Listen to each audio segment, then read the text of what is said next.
This coronavirus is bigger than anything we've ever seen before. And on the biggest picture of all, the coronavirus and the coming crash, financial collapse possibly, marks the end of the industrial age and the beginning of the information age. It's a very big move. And the people that are in trouble today are people still stuck in industrial age thoughts. The people that are struggling financially haven't moved on yet. Those of you at home right now who are sitting going, but I'm going to lose my job, my house, my pension, and all this, it's because you're trapped with old thoughts. And as most people know, is that, when I came up with Rich Dad, Poor Dad with 20-something years ago, mainstream media crucified me. They said, Rich Dad, Poor Dad, you don't know what you're talking about. I said, the rich don't work for money. Savers are losers. Your house is not an asset. And I was crucified, just crucified. And the good news is the most important thing you can have right now is not job security, but meaningful work. So you and I don't need the money, but our work is meaningful. And it's our meaningful work that gets us through the hard times. So the good news is my company is sold out. We cannot keep up with product. The bad news is the supply chain shut down, but that's a good problem. We have tons of cash. I have gold, I have silver, and I do have challenges in the real estate market, but that's going to make me stronger. That's my only attitude I can have. Otherwise, I just cry and say, well, the government should take care of me. I need a bailout, I need a stimulus. And stimulus means welfare for the rich. When I talk to young people, which drives the school teachers, I don't go back to schools anymore because I'm not politically correct, you know what I mean? So I went back, so when I would explain the Fed to them, I said, well, just think of Dorothy and the Wizard of Oz. There was the Tin Man, there was a straw man, and there was a lion with no heart. And so they thought they could go see the wizard, and the wizard would give them what they asked for. So they'd prance along the yellow brick road, and they pulled back the curtain, and there's a midget back there, this big illusion. And that's Ben Bernanke, Janet Yellen, and this guy Powell, and before that was that other character, I forget his name already. But everybody thinks they're wizards, but they're controlled by grunge, gross universal cashless. Our wealth is stolen via the money we work for. We need financial education because the real problem of this crisis started back in 1904 when the richest guys on earth took over the education system of the United States. They formed a thing called the General Education Board. It was formed by guys like Rockefeller and J.P. Morgan. And what they pulled out of education was financial education. And that's why I wrote Rich Dad, Poor Dad. It was a warning shot across the bow back in 1997. I said, wake up, something's coming down the road. So we're here right now. This is the biggest transformation in the history of the world. It's from industrial age to information age. I'm doing well because I made the transition. I'm making more money than ever before. I have problems, but I'm making more money than ever before. But if you're losing money right now, the problem starts in what you were taught in school. Because they never taught you anything about money. They never taught you about a financial statement, like my rich dad did. They teach you that diploma is everything. It's a piece of toilet paper. BS. And you buy into that mechanism of money, and you believe that that is the only thing to focus on. And what you're saying right now with these stimulus packages is all of this money being given, quote unquote, away by the government to everybody is actually devaluing your dollar, it's devaluing your pension, it's devaluing your savings, and it's wiping out businesses. So you're dying by this sword. This is how what Fuller talked about, the prison is inside our head, Buckminster Fuller. It starts with misinformation and misorientation. Misinformation, misorientation. And he says, how dare our schools punish kids for making mistakes? How else do you learn if you don't make a mistake and learn from your mistake? He says, God designed us. I'm not really religious, I'm not preaching here, okay?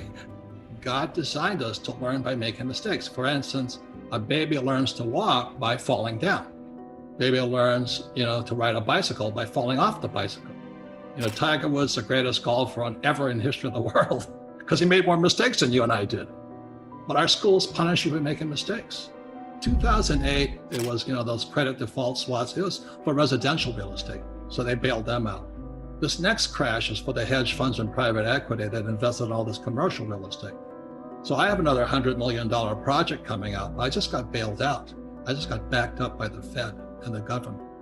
So that's why it's socialism for the rich. Unfortunately, there's capitalism for the poor middle class, those that work for money. You're on your own. Right. You know, if you own a small restaurant and you got to let go of your staff, you're no different than your staff right now. The national debt for World War II was $25 billion. Every day today, they're printing $125 billion. Every single day. That's like 5 World War IIs per day. They're printing so much money to keep this think of a hot air balloon with a tear in it. And they're doing desperately trying to fix this tear. No matter how hard they try, the tear has gone beyond, it's coming down. So in financial terms, it's called our debt to GDP has now gone from 60 to 90 to 105, it's going to 120. We're bankrupt. And they're going to print more and more money, which means savers are losers, just as I predicted. Your money is going to be worthless in a few years. Wow. So my message is, this is metamorphosis time. Financial education is really financial transformation. And the definition of metamorphosis is very important. Metamorphosis, the definition is the evolution or the transformation from an immature form to an adult form. An immature form to an adult form. Metamorphosis is the same as a caterpillar turning into a butterfly. And Fuller always said there's nothing to predict a butterfly inside a caterpillar.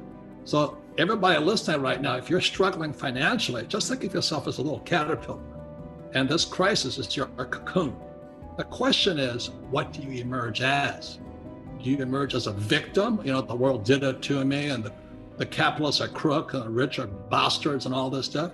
Or do you say, oh, this is the best thing that ever happened to me?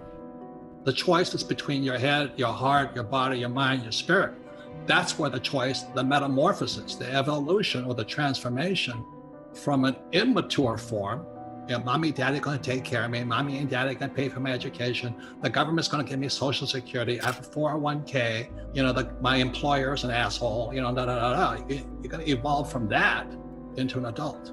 That's metamorphosis. Right. It does sound like a little kid.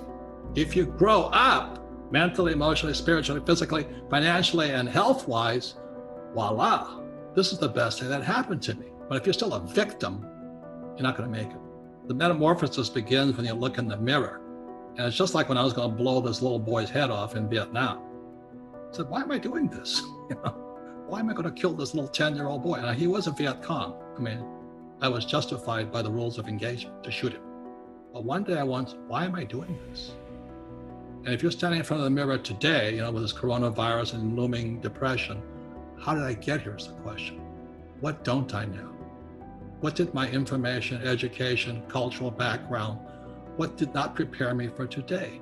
That's where the transformation of the metamorphosis begins. I mean, you take responsibility. You know, everybody talks about rights, but we have personal responsibilities too. And unfortunately, our university systems have failed us miserably. And the reason for that is every professor wants tenure. That's my whole family. That was the most important thing about getting a job, was tenure, job security for life. And that's what they teach kids without knowing it. They teach kids that life is dangerous and you need to be protected.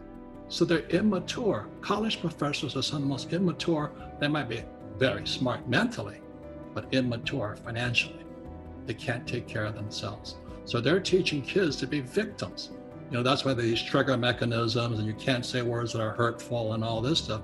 So they're teaching that you're a victim, you're vulnerable. And what you teach and what I teach is that, hey, don't be a victim, be proactive.